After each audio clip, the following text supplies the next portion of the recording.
This is Tata Nexon iCNG, जो कि भारत की पहली टर्बोचार्ज्ड CNG है। अब देखिए, किसी भी ब्रांड ने क्यों एक्सपेरिमेंट नहीं किया है इस टेक्नोलॉजी को लेकर, टर्बोचार्ज में CNG क्यों नहीं दिया है, बहुत सारे फीचर्स क्यों नहीं ऑफर करते हैं, उनके अपने लॉजिक्स हैं, बट टाटा के भी अपने लॉजिक्स हैं। टाटा के क्या लॉजिक्स हैं और बाकी ब्रांड्स के क्या लॉजिक्स हैं, उनके बारे में आज हम बात करेंगे। और मोस्ट इंपॉर्टेंटली, टाटा का जो टर्बोचार्ज इंजन है वो कभी भी फ्यूल एफिशिएंट या ज्यादा माइलेज देने वाला नहीं जाना गया है। क्या इसके साथ में वो इश्यू ये एड्रेस कर पा रहे हैं, उसके बारे में आज हम बात करेंगे। नमस्कार खमागणी देवियों सज्जनों, मेरा नाम है विकास योगी, आप देख रहे हैं ऑटो योगी और आज हमारी सवारी टाटा नेक्सॉन iCNG होगी।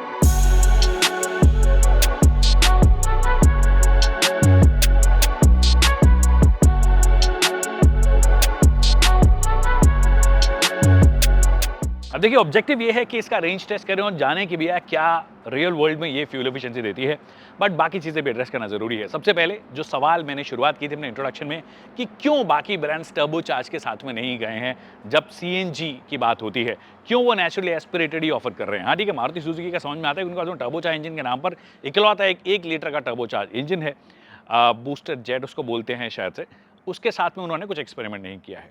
बट उनके पास में नेचुरली एस्पिरेटेड इंजन्स रहे हैं जो कि काफी स्मूथ रहे हैं, उसके साथ में CNG एक्सपेरिमेंट किया है। मारुति के पास में तो टर्बोचार्ज इंजन नहीं था, बट Hyundai के पास में टर्बोचार्ज इंजन था, बट उन्होंने भी नहीं किया ये। उन्होंने भी बोला कि हमारे पास में 1.2 लीटर जो नेचुरली एस्पिरेटेड इंजन है उसी के साथ में हम CNG ऑफर करेंगे। शायद उन्होंने इसलिए नहीं किया क्योंकि टर्बोचार्ज ऑलरेडी एक सर्टेन RPM तक स्ट्रगल करता है, एक टर्बो लैग होता है, लगभग 1800-2000 RPM के नीचे स्ट्रगल होता है। उसके साथ में अगर आप CNG लगा दोगे तो CNG अपना जो स्ट्रगल है वो भी उसमें ऐड करेगी और हो सकता है कि वो ज्यादा बढ़ जाए, इसीलिए उन ब्रांड्स ने नहीं किया है। बट टाटा सेज कि हमारे पास में टर्बोचार्ज इंजन ही है, सिंस इस गाड़ी में तो सिर्फ टर्बोचार्ज इंजन ही आता है और हमें लगता है कि डिस्पाइट द लैग हम एक तो एफिशिएंसी भी बेहतर कर सकते हैं और मिड में परफॉर्मेंस जो है वो मेंटेन कर सकते हैं, तो उतना स्ट्रगल नहीं होना चाहिए। अब वो बात सच है या झूठ है वो तो गाड़ी चला के पता पड़ेगा। तो मतलब जब हम रेंज टेस्ट करेंगे, बीच बीच में हम इसके परफॉर्मेंस की बात करेंगे, कौन सी चीज़ अच्छी लगी, कौन सी चीज़ें मुझे अच्छी नहीं लगी, उनकी भी बात करेंगे। तो हम CNG स्टेशन पहुंच गए हैं। CNG एक्चुअली अगर आप यहाँ पे ध्यान दोगे तो अभी ठीक ठाक खाली है, मतलब 1/4 खाली हो गया है। और एक बार को भरवा लेते हैं, फिर ट्रिप वगैरह रीसेट करते हैं, फिर बाकी चीज़ों की बात करते हैं।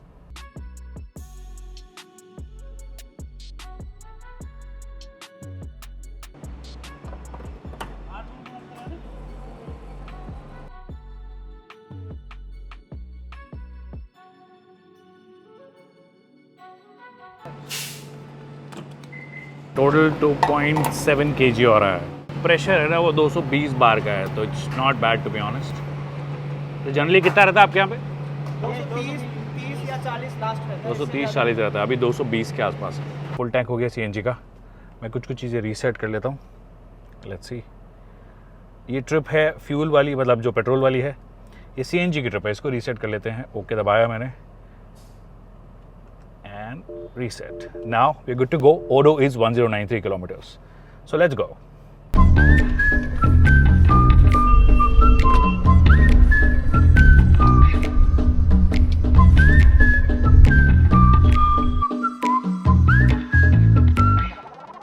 ट्रैफिक में फंसे हुए हैं अभी हम, अभी तो थोड़ी सी देरी चलाया हमने, बट एक चीज़ बताता हूँ आपको, already bumper to bumper traffic है, तो आपको ध्यान रखना है कि क्लच जो है वो बहुत ज़्यादा फ्रेंडली नहीं है आपके पाँव के लिए, लेफ़्ट पाँव के लिए।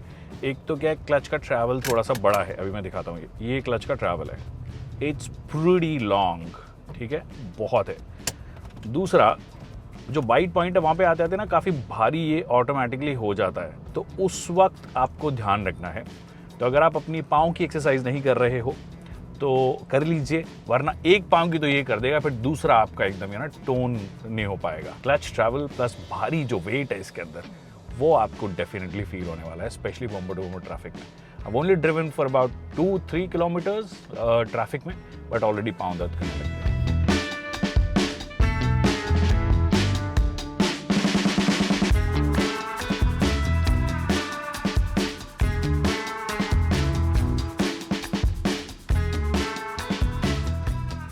All right, 49.7, 49.8, 49.9 and 50 kilometers done and dusted. 1 घंटा 37 मिनट हमें लगा है ये करने में, क्योंकि शुरू के जो ऑलमोस्ट 15 से 20 किलोमीटर थे वो सिटी में ही हमने मोस्टली चलाए हैं। लास्ट के 3 किलोमीटर के लिए मैंने एक रिंग रोड ली है जो जयपुर के आउटस्कर्ट्स में जाती है। स्पीड जो है हम जनरली 80-85 इस वाले हाईवे पे मेंटेन कर रहे हैं, 80 से 90 के बीच में मेंटेन कर रहे हैं।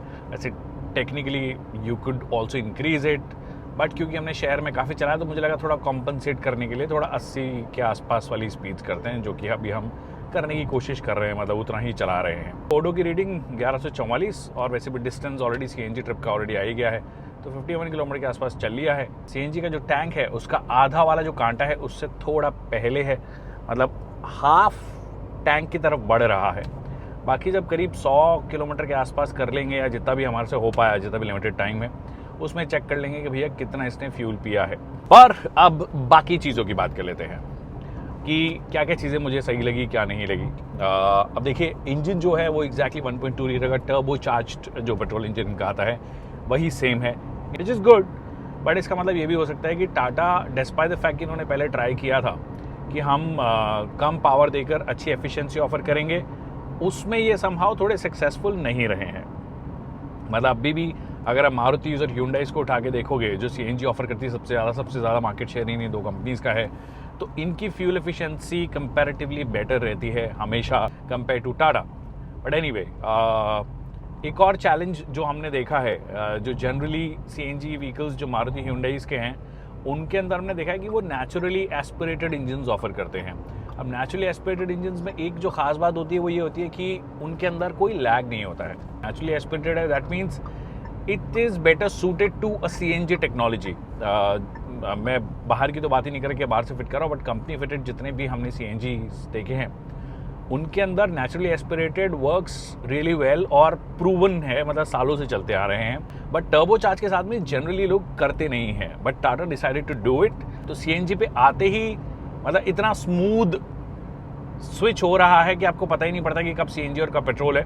स्पेशली अगर आप एक मोमेंटम में चल रहे हो, जैसे मैं अभी 2000 RPM के आसपास चल रहा हूँ, 2000 से ऊपर, इनफैक्ट 2200-2300 RPM कर रहा हूँ, 84 किलोमीटर प्रति घंटे की रफ्तार से मैं चल रहा हूँ, और मुझे एक्चुअली कुछ चीज़ फील नहीं हुई है। यू फील इट ओनली मतलब जो CNG में चल रहे हो जब आप लोअर RPMs पे होते हो, जहाँ पर टर्बो का लैग भी होगा। उसको कॉम्पनसेट करने के लिए इस बार इन्होंने पावर को सिमिलर रखा है, बट CNG तो वो लैग लेकर आएगा ही आएगा, तो वो आपको तब फील होता है। But once you are on the move you don't feel कि आपको CNG में चल रहे हो या पेट्रोल में चल रहे हो। And the transition from CNG to petrol and petrol to CNG is very very smooth, it's on the go to be honest. और अच्छी बात यह है ये गाड़ी स्टार्ट भी CNG मोड में हो सकती है, जो पहले एक ज़माना हुआ करता था कि भैया CNG में नहीं है, पहले पेट्रोल में स्टार्ट करो, फिर CNG में, फिर बाद में शिफ्ट करो। अभी मोस्ट कंपनीज ने वो चीज़ सॉर्ट कर दिया, अब सीधा CNG में स्टार्ट करो, गाड़ी स्टार्ट हो जाती है। सो विच इज़ नाइस, मेजॉरिटी लोगों के लिए एकदम सही होगा। और क्या ख़ास बात है, अब देखिए, ख़ास बातें जो नेक्सॉन की सारी ख़ास बातें थी वो इसके साथ भी कैरी फॉरवर्ड हुई है, और जो कई कमियां थी वो भी इसके साथ में कैरी फॉरवर्ड हुई है। अब जो ख़ास बातें थी, सबसे पहले it offers you great ride quality. ख़राब रास्ते पे जाओ, अंड्यूलेशंस जाओ, सब चीज़ें जाओ, अच्छे से ध्यान रखती है आपका, कहीं पे कोई दिक्कत नहीं होती है। इंजन में पावर जो है, अगर आप पेट्रोल ओनली मोड पे चला रहे हो तो इंजन में जो पावर है, मतलब मिड में अच्छा पंच है इसमें फॉर श्योर, और एक सर्टेन RPM तक अच्छा पंच है, 3,500-4,000 RPM के बाद उसके बाद में थोड़ा बहुत नॉइजी होने लग जाता है इंजन, वाइब्रेशन थोड़े से ज़्यादा हो जाते हैं, बट मोटे मोटे तौर पर एक ठीक मिड आपको मिल जाता है इसके साथ में। उसके अलावा विजिबिलिटी वाइज कोई दिक्कत नहीं होती है, मतलब स्पेशली अगर मैं फ्रंट विजिबिलिटी की बात करूं, मतलब इलेक्ट्रिक एडजस्टमेंट सीट नहीं है, बट आपके पास में फिर भी मतलब विजिबिलिटी बहुत अच्छी है, you can clearly see the bonnet, no problem. ORVM का साइज़ एकदम परफेक्ट है, ठीक ठाक विड्थ कवर करता है, वो चीज़ है। बट IRVM जो है ना, पहली बार इन्होंने थोड़ा बहुत स्क्रू अप इसके साथ में किया है। अब शायद ये इसलिए हुआ है कि डुअल पेन आपको ये मिल गई है, सनरूफ मिल गई है, जिसकी वजह से माल मटीरियल आपने थोड़ा ज़्यादा लगाया है। उस माल मटीरियल से हुआ क्या है, अब देख रहे हो, ये मेरा हाथ ही नहीं घुस रहा है। मेरे को एडजस्ट अगर करना है तो मैं इधर से करूँगा, इधर भी मैं ऊपर से नहीं पकड़ सकता, मेरे को इधर से ही एडजस्ट करना है। मेरी जनरली आदत है कि मैं यहाँ से पकड़ के और फिर आप इसको ठीक करते हो, बट मेरी उंगली हट जाती है, कभी कुछ हो जाता है, और एकदम अगर ये टॉप मोस्ट पोजीशन में है तो technically there is no space. तो एकदम वो पैकेजिंग ऐसी हुई है इसकी कि जिसकी वजह से ये थोड़ा बहुत ऑकवर्ड लग रहा है। Other than that what's there, see ergonomically कुछ चीज़ें जो नेक्सॉन में थी कि ये बटन्स जो हैं आपके अड़ते हैं, मतलब लगते हैं। पहले क्या होता था कि ये बटन्स इतने सारे यहाँ पे दे ही देते हैं, और ये पियानो ब्लैक फिनिश के अंदर जो सारी चीज़ें हैं आप चलाते थे और कुछ होता था तो यहाँ पर ना आपका बटन दब जाता था, स्पेशली क्रूज कंट्रोल वाला। अब सीएनजी के साथ में वो प्रॉब्लम नहीं होती क्योंकि यहाँ पे क्रूज कंट्रोल आपको दिया ही नहीं है, तो यहाँ पे क्रूज कंट्रोल का बटन आपके प्रेस होगा ही नहीं। इस साइड वो अभी भी थोड़ा बहुत फील होता है ऑन योर लेफ्ट कि आप गलती से कुछ और बटन दबा देते हो, ठीक है, वो चीज़ें होंगी, but it's not that big a problem to be honest once you get used to it. But हाँ, थोड़ा अर्गोनॉमिक थोड़ी बेटर ये कर सकते थे। बट उससे ज़्यादा बड़ी प्रॉब्लम पता है क्या है?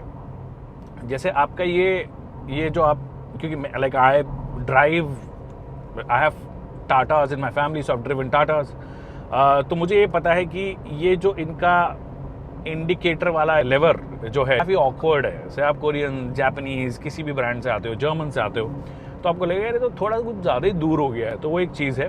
दूसरा, अगर आप नॉन टाटा से आते हो तो एक और चीज़ आपको फील होगी, ए पिलर जो है it actually intrudes a lot, it feels कि भाई साहब बहुत बड़ी सी चीज़ जो है वो यहाँ पे लगा दी गई है। तो वो जो, जैसे मैंने बोला कि नेक्सॉन में जो थोड़े बहुत ड्रॉबैक्स थे या नेक्सॉन की जो खास बातें हैं वो सारी कैरी फॉरवर्ड यहाँ पर हुई है। अच्छी बात ये है 10.25 इंच की टच स्क्रीन है, मतलब टॉप एंड वाली कई सारी चीज़ें आपको दे दी है यहाँ पे कि भाई 10.25 इंच की टच स्क्रीन है नई वाली, जिसमें वायरलेस एंड्रॉइड ऑटो एप्लीकेशन पे आता है।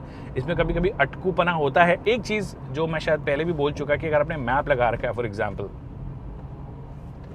आपने मैप लगा रखा है और मान लीजिए कि मेरे को लेफ्ट टर्न दिखा रहा है, so I will take this turn, और मैप भी टर्न दिखा रहा है मेरे को इतने में, और मैं अगर ये इंडिकेटर दे दूंगा तो यहीं पे स्क्रीन शो अप हो जाती है, तो थोड़ा सा ऑकवर्ड सा आपको लगता है कि भैया कभी कभी यूर लॉस्ट कि यार यहीं पे मुड़ना था क्या, कई बार 2-3 रास्ते हैं तो यहीं पे मुड़ना था क्या, उससे पहले वाले में है क्या, अगर मल्टीपल लेन्स है। और अगर आपने इंडिकेटर दे दिया है, फॉर एग्जांपल अभी मैं राइट का इंडिकेटर दे देता हूँ, तो यहाँ पे स्क्रीन शो होने लग जाएगी। अब राइट में अगर 5 लेन्स हैं और एक यू टर्न सॉर्ट ऑफ है, जो नए शहर बन रहे हैं, तो वहाँ पे कन्फ्यूजन जो है बहुत सारी क्रिएट हो जाती है। तो why not integrate that part here in the instrument cluster like a lot of brands do, that would make my life easier. But या 360 डिग्री कैमरा आपको मिल गया है। साइड वाले कैमरा तो उनकी क्वालिटी अच्छी नहीं है, रिवर्स पार्किंग कैमरा की क्वालिटी फिर भी अच्छी है, इनफैक्ट फ्रंट वाली भी अच्छी है। It's just that side cameras जो है उनकी क्वालिटी उतनी अच्छी नहीं है। But screen is 10.25 inch. फिर ये आपके इंस्ट्रूमेंट क्लस्टर जो है वो भी जो मॉडर्न एज जो आपको इनकी गाड़ियों में मिलता है वही यहाँ पे भी मिल रहा है। It is also 10.25 inch. CNG के हिसाब से डेफिनेटली काफ़ी लोडेड लगती है। आप बैठते तो लगता नहीं है कि भैया हाँ, क्योंकि एक ज़माना था अब CNG का मतलब गुर्बत से जोड़ दिया जाता था कि भाई गरीबी है, कि CNG ले रहा है तो भैया तेरे को टॉप एंड नहीं मिलेगा, तेरे को यही लेना पड़ेगा। But now when Tata start doing it, I think अगर इनको सक्सेस मिलती है तो they will force everybody else to do it. Alright, so 84.5 kilometre हम चला चुके हैं, 2 घंटे 30 मिनट लगे हैं, but that's not important. 1178 kilometres auto दिखा रहा है, so about 84 kilometre here as well. आधा टैंक के लगभग हम पहुंच गए हैं।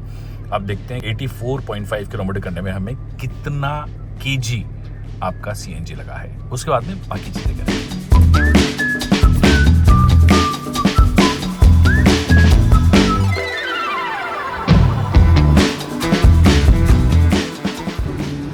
So around 4.80 kgs to cover the distance of 84.5. Now let's do the calculation.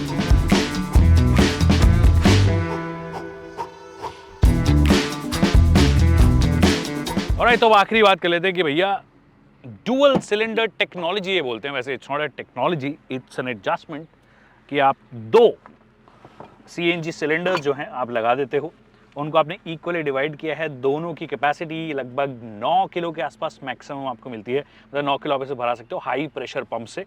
But one thing that it has done is it has opened up a flat boot. इसका मतलब ये नहीं कि आप बहुत सारा सामान कैरी करोगे, जो कि इन लोगों ने ये बोला है कि 330 लीटर के आसपास ही देते हैं, बट वो यहाँ तक काउंट करते हैं। मतलब बेसिकली पहले आपको इसको हटाना पड़ेगा, ये जो पार्सल ट्रे है इसको हटाना पड़ेगा, और ऊपर तक, अब ऊपर तक आप कभी भी, जैसे मान लीजिए यहाँ पे आप ऊपर तक भर दोगे तो आपका व्यू जो है वो ऑलरेडी ब्लॉक होता है, क्योंकि ये जो विंड स्क्रीन है ये ऑलरेडी काफ़ी छोटी है। Let me close it. आपने सामान रख दिया और यहाँ तक भर दिया तो आपको कुछ दिखेगा नहीं टेक्निकली, बट ठीक ठाक यूजेबल स्पेस है। 2 आपके कैबिन साइज बैग्स जो लगेजेस होते हैं वो आप ले सकते हो, 1-2 बैग्स आप और कैरी कर सकते हो। बट मोटे मोटे तौर पर एक चीज़ जो इन्होंने प्रूव करने की कोशिश की है कि भैया CNG वालों को गरीब बिल्कुल नहीं समझने का है। उनके लिए आपको हर एक फीचर जो ये लोग अपनी रेगुलर नॉन CNG में देते हैं, 1-2 को छोड़ के, वो सारे फीचर्स इन्होंने यहाँ पे ऑफर कर दिए हैं, which is nice. But price, और जो प्राइस डिस्ट्रीब्यूशन भी है वो भी ऐसे रखा है कि भैया ऐसा नहीं है कि आपको सिर्फ टॉप एंड वेरिएंट में ही ये सब चीज़ें मिलेंगी, मतलब ऑफ कोर्स सनरूफ वगैरह टॉप एंड में मिलेगी, बट मोटे-मोटे तौर पर इनका वेरिएंट डिस्ट्रीब्यूशन जो होता है या फीचर डिस्ट्रीब्यूशन होता है वो एक्चुअली अच्छा होता है। तो if in case you don't want to go with the sunroof और something of that sort, you can do the Gantt chart. ये पूरी प्राइस लिस्ट है। और अब फाइनली मैं बात कर लेता हूँ कि भैया हाँ, फ्यूल एफिशिएंसी जो एक चीज़ है 17.6 या 17.7 के आसपास मुझे दिखाई है। अगर आप बहुत आराम से चलाओगे तो आप 18 के आसपास ले लोगे, 18 साढ़े 18 के आसपास। बट जो लोग ऑलरेडी टर्बोचार्ज चला रहे हैं वो पेन समझते हैं कि भैया फ्यूल एफिशिएंसी उनको बहुत ही कम मिलती है। So if you are one of those and if you are comfortable with the CNG with the less boot, then this is the car for you. Thank you so much people for watching this video.